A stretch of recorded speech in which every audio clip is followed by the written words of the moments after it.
بسم الله الرحمن الرحيم. السلام عليكم ورحمة الله وبركاته. كسو دبدا كانالكينا صوم يونيفيرس. maanta mawduucan waxaan kusoo qaadan doonaa faa'iidada istighfaarta ay leedahay. faa'iidada istighfaartu waxay leedahay faa'iidooyin aad u badan dana soo koobi kareen.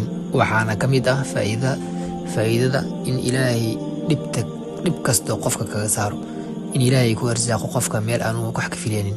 sidoo kale waxaa jira qisooyin aad u badan oo inuu sheegaya in qofka istighfaarta badsada la kulmo faraj weyn iyo farxad iyo naxariis Allah subhanahu wa ta'ala ku manaysto. qiso kooban ayaan halkan ku sheegi doonaa oo sheegaysa wanaagga ka dhasha istighfaarta oo la badsado.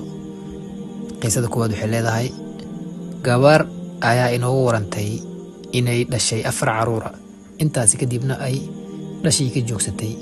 dabadeedna waxay booqatay dhakhtarro badan, mid walbana marka uu baadho wuxuu sheegaa in ay yar tahay rajada laga qabo inay uur yeelato. intaas kadib arrintaas waxay igu dhalisay warwar ayay tiri gabadhi, aniga iyo ninkaygaba. laakiin waxaan bilaabay inaan istighfaarta badsado. saacad kasta aan sameeyo istighfaarta, anigoo taagan iyo anigoo socda iyo anigoo fadhiya intaba. muddo yar kadib waxaan dareemay ayay tiri in isbeddel uu jiro. waxaan booqday dhakhtarkaygii, wuxuuna igu sameeyey baaritaan badan, waxaana ii sheegay inaan uur leeyahay. 12 sano kadib waxaan yeeshay uur ayay tiri gabadha. aniga iyo ninkayga aad ayaan u mahadcelinay Allah subhanahu wa ta'ala. taasina waxaa sabab u ah istighfaartii aan badsanay aniga iyo ninkayga. tani waxay inuu sheegaysaa in faa'iidada istighfaartu ay aad u ballaaran tahay. haddaad ka cabanayso caruur la'aan, haddaad ka cabanayso caruurkaas saaqiday, haddaad ka cabanayso maalka oo kugu yar, haddii aad ka cabanayso shaqo la'aan, dhammaan waxaa daawo u ah istighfaarta oo la badsado. qisada labaad, istighfaarta ayaa ii daawisay ninkayga ay tiri gabadhan.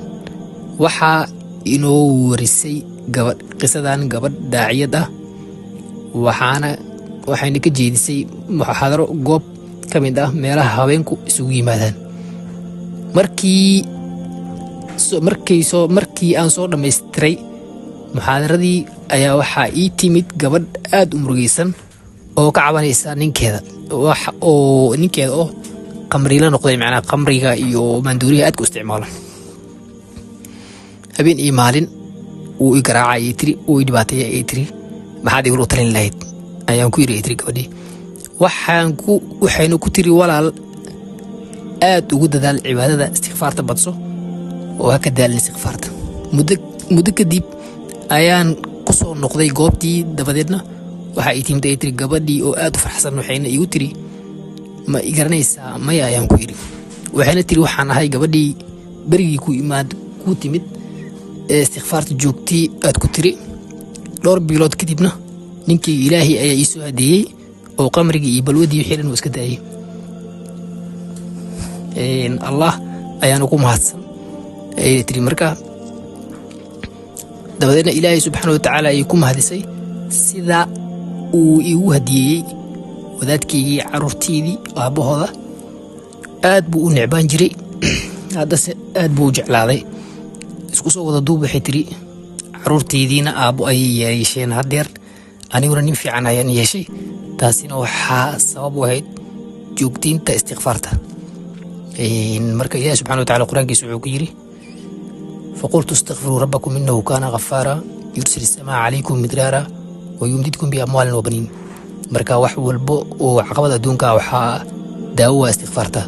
marka walaalayaal aan daa'imno aan ugu dadaalno istighfaarta.